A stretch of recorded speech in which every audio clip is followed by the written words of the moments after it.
Let's go! Yo, guys, Cool Man Bird here again, and we back, baby.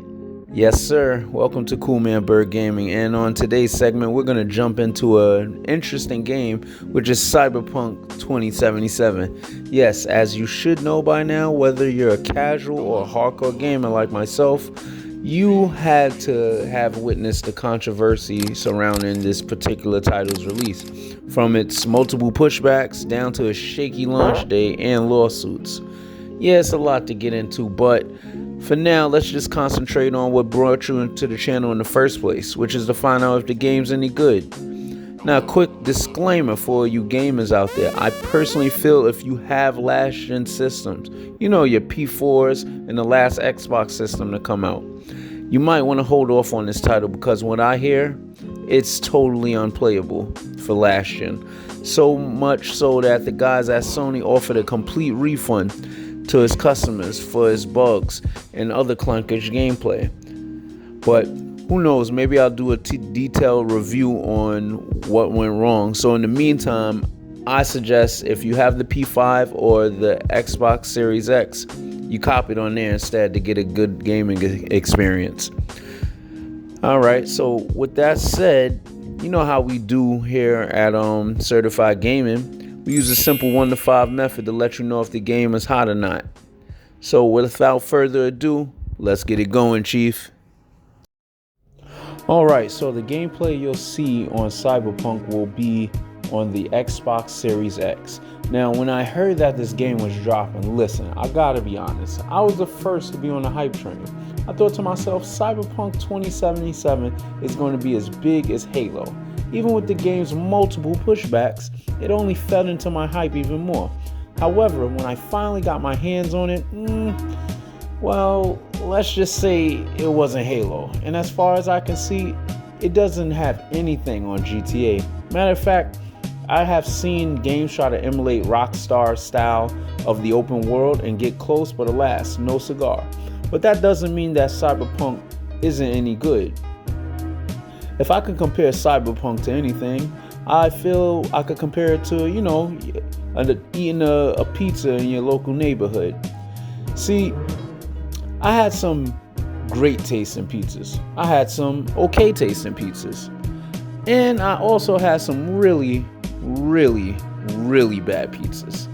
However, this particular pizza is okay.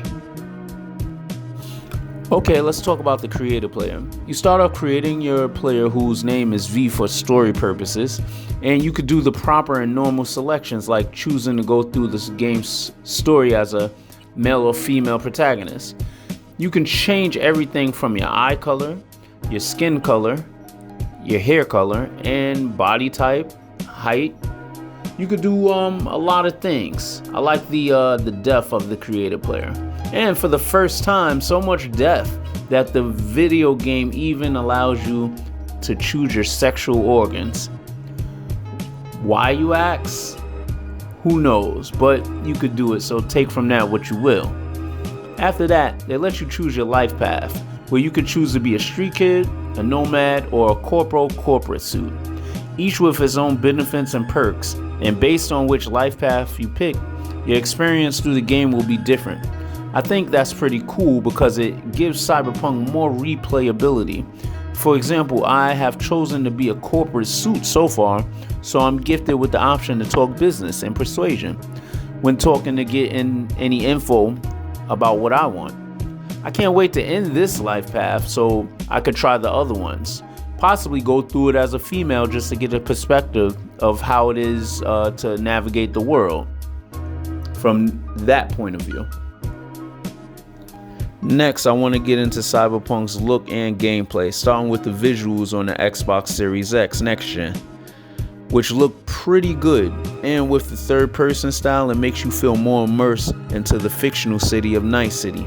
Personally, at one point, I was never a big fan of the first-person view in my early days of gaming, but as I matured, I started to see the value in it, from riding through the streets with my wolves, interacting with crazy characters, and most importantly, the gunfights are pretty dope and epic.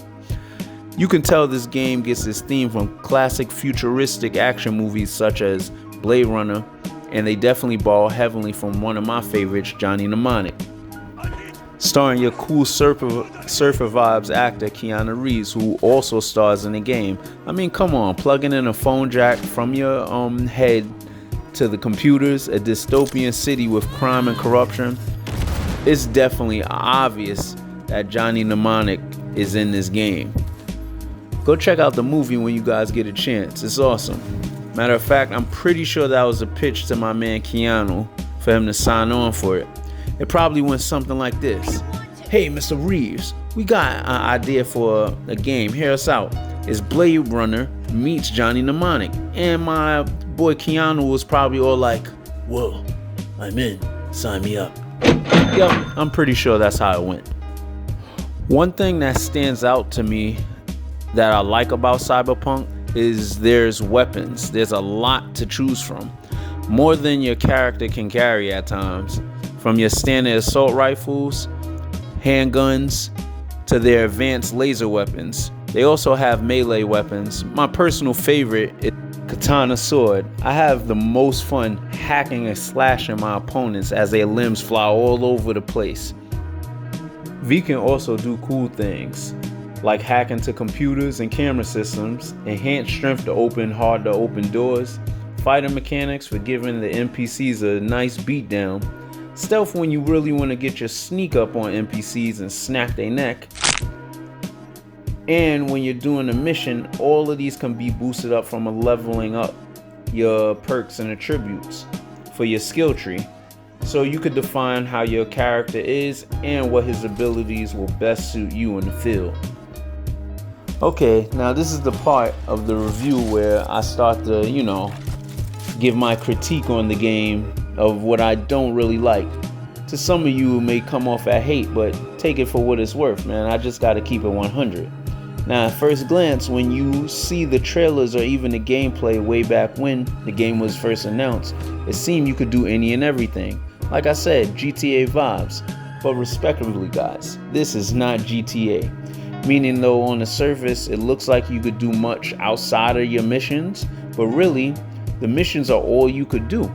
There's no mini games, and the NPCs are all kind of blah. For example, when you're striking up conversation with one, there's nothing really happens. They just chatter one-liners to you. And plus, to my surprise, there's no random series of events that happen along your journey to a mission like GTA and Red Dead Redemption geniusly did to keep the game fresh. For example, in Red Dead, on your way to a mission, sometimes an NPC would stop and ask you for help, and they will offer you a reward or just say thank you. Other times they'll pull out a weapon and try to pull back your muffin cap. And this honestly instantly makes you regret helping them in the first place. I personally feel like that gives a game life when you're talking open world. It's one of the most unique things I love about the Rockstar open world series, because of the life they give to the open world. See, it's not just a big map of a world where it's just scenery. It has what sadly Cyberpunk is lacking, which is layers. And that's why Rockstar is, in my opinion, the king of open world. At this point, there's no need for debate. Now, when I see other people and content creators talk about their experiences with the game, mainly having bugs and glitches, I can't lie, I didn't experience major ones of that magnitude or that many that I've seen they came across.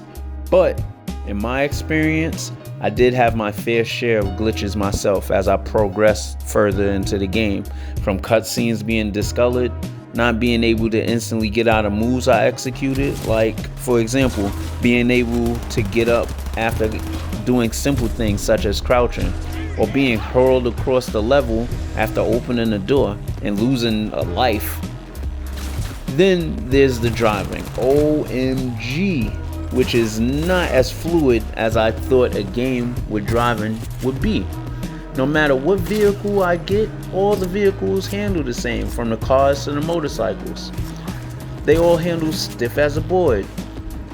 Even like when I'm making like turns, it doesn't mirror the proper mechanics of a car. making transportation at times seem whack. Woo, that was a mouthful. Pause. So, in closing, after playing Cyberpunk, if I had to rate this game, and I will because that's what the whole purpose of the show, I'm gonna have to give Cyberpunk2077, drumroll please, a 3 out of 5-star certified rating. Yep, that's right, fans. Through the game's bugs and lack of depth at times it may display, overall, I honestly do have a good time playing the game. However, they do need to make do on their promise and fix the game. They actually made a timeline on when we could expect the first set of patches to roll out, and I'm really looking forward to their multiplayer they promised as well. Here's hoping they learn from their mistakes and take their time when creating a supposed masterpiece that's supposed to be Cyberpunk. But in the meantime, I suggest you guys give this pizza a try. And in closing, you gamers stay classy, and in the words of Snoop Dogg, stay hard in the yard and put some paint where it ain't. I'll catch y'all later. Peace.